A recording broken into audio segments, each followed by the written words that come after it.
All right, let's jump right in. Today, we're tackling the absolute essentials of German, the stuff you will use every single day. We're talking numbers, dates, and time. Seriously, these are the fundamental building blocks for having any kind of real-world conversation. So let's do this. I mean, just think about it for a second. How are you going to book that train ticket for the right day? How do you make sure your meeting is at 9:30 and not, 10? Or hey, how you order 2 cappuccinos instead of accidentally asking for 10? Yep, it all comes down to this stuff right here. And over the next few minutes, we're going to get you so comfortable with it that you can handle all those situations with total confidence. Let's start with the absolute foundation. First things first, we got to build our foundation with German numbers. Now, some of this is going to feel pretty familiar, but trust me, there is one key twist that you absolutely have to know. Okay, so here's the logic. The numbers from 1 to 12, well, they're unique. You just got to memorize them, like sieben for 7. No big deal. Then from 13 to 19, it's super easy. You just tack on zehn at the end. So 9 becomes neunzehn. Simple, right? But here comes the twist. For any number from 21 on up, Germans say them backwards. Let's break this down with the number 23. In English, we say 23, but in German, you literally say 3 and 20. You can see it right here. You start with drei, then you add und, and finish with 20. Smash it all together and you get dreizehn.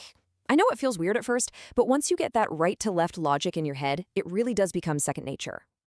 And hey, the cool thing is, this makes simple math pretty straightforward. The words are actually super similar to English. So if you wanted to say 6 plus 7 equals 13, you just say 6 plus 7 sind dreizehn. Easy as that. Okay, so we've got the basic numbers down. Now let's add a layer of precision. How do we get from saying 3 to saying the third? This is where ordinal numbers come into play, and they are absolutely key for talking about dates. These are what we call ordinal numbers.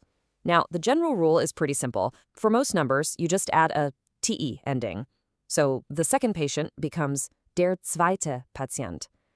Now, of course, there are a few little exceptions, like the first is der erste, and for any number 20 or higher, you use stay.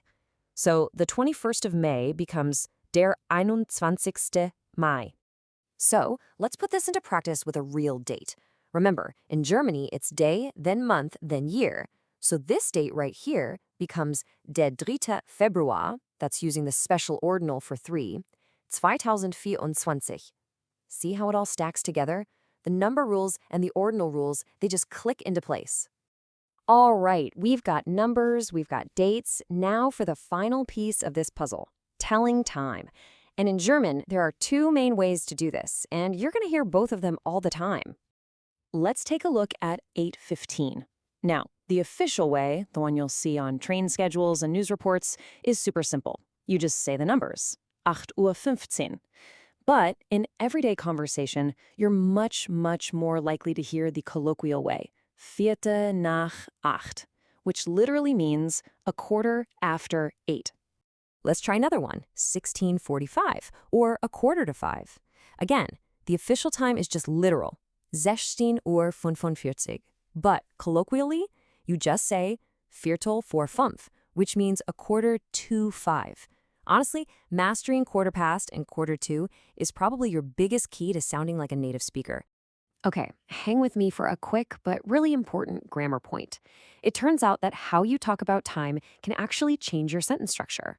It all boils down to one simple question.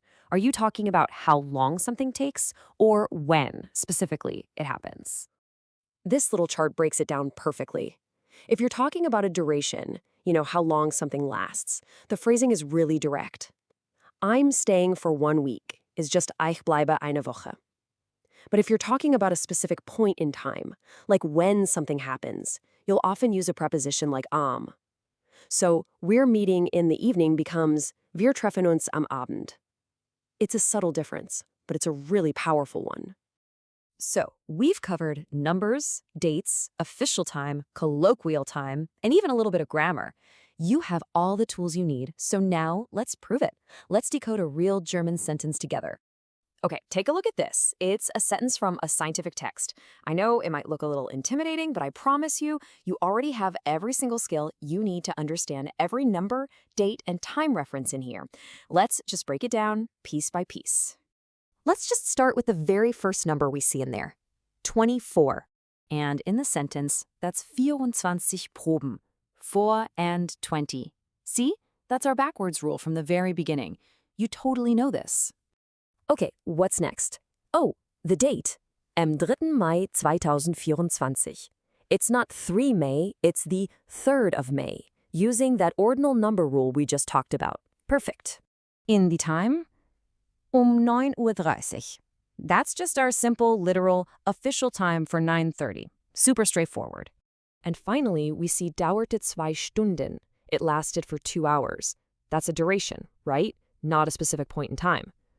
And just like that, you've completely decoded the entire time-based structure of a pretty complex German sentence. That is fantastic. So there you have it. You've just mastered the language of when in German. You can now schedule things, talk about dates, and quantify your world. The only question left is, now that you know when, are you ready to tackle where? Maybe with German prepositions next. That's all for this one. Well done.